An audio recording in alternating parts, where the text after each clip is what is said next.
अस्सलाम वालेकुम, मैं हूं आपका होस्ट हसन इफ्तिखार डोगर और आज हमारे साथ मौजूद हैं आल पाकिस्तान इंसाफ वापडा यूनियन के आल पाकिस्तान प्रेसिडेंट मोहम्मद आसिफ मुगल साहब। अब उनसे बात करते हैं। आजकल बड़ी ख़बरें जो है वो नशर की जा रही हैं और इतलात आ रही हैं कि जी वापडा को जो है वो प्राइवेटाइजेशन के जानिब जो है वो धकेला जा रहा है, उसको प्राइवेट किया जा रहा है। तो इस हवाले से हम आल पाकिस्तान इंसाफ वापडा यूनियन के जो आल पाकिस्तान प्रेसिडेंट हैं उनसे हम बात करेंगे। आसिफ मुगल साहब से उनसे पूछते हैं कि ये मामलात जो है वो इसमें कितनी हकीकत है। अच्छा सर, ये बताइएगा कि सुनने में आया है कि मीटिंग्स जो है वो चल रही हैं और इसको जो है वो वापडा को जो है प्राइवेटाइजेशन की तरफ धकेला जा रहा है। इस हवाले से आपका क्या कहना है?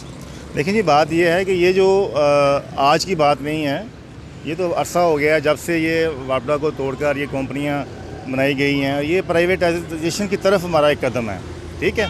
तो बात यह है कि जो कहते हैं ना, कुछ शहर के लोग भी जालिम सन, कोई सानू मरन दा शौक भी सी। IMF और वर्ल्ड बैंक वो पाकिस्तान को खुशहाल नहीं देखना चाहते। यहूदों ने सारा पाकिस्तान के दुश्मन है, आपको पता है। और बदकिस्मती से जो हमारे कायदीन हैं उनका भी कुछ व्यू नज़र समझ नहीं आता क्या कर रहे हैं। तो ये हमारा वापडा एक बहुत बड़ा पाकिस्तान का अदारा है और पूरे पाकिस्तान की वफाक की अलामत है और ये सोने की चिड़िया है। सर, यहूदों ने सारा इंटरनेशनल इस्टेब्लिशमेंट तो ये चाह ही रही है ना कि हमारे पाकिस्तान के अंदरूनी मामलात ख़राब हो जाएं, लेकिन मेरा सवाल ये है कि पाकिस्तान में ऐसे कौन से जो है वो शर पसंद अनासर हैं जो इस अदारे को प्राइवेटाइजेशन की तरफ धकेल रहे हैं? लेकिन मैं ये अर्ज़ कर रहा था कि ये जो कंपनियां बनाई गई हैं, NTDC, डिस्कोज, जेनकोज, ये प्राइवेटाइजेशन के लिए ही बनाई गई हैं और आज से नहीं, पिछली हुकूमतों से काम होता चला आ रहा है। ज़रूरत इस अमर की है कि वापडा को दोबारा एक किया जाए, ठीक है।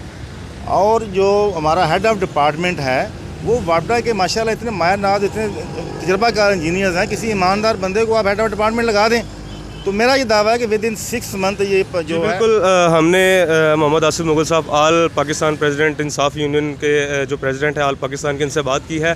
उनका ये कहना है कि वापडा की जो कंपनीज़ हैं उनको ख़त्म करके वापडा को जो है वो यकजा किया जाए, वापडा को जो है वो एक किया जाए और जितने भी ये जो करप्ट अनासर वापडा में मौजूद हैं उनकी जो है वो छांटी कर कर जो है वो वहाँ पर ईमानदार ऑफिसर्स लगाए जाएँ ताकि जो अदारा है वापडा का ये किसी भी नुकसान से जो है वो बच सके। जी।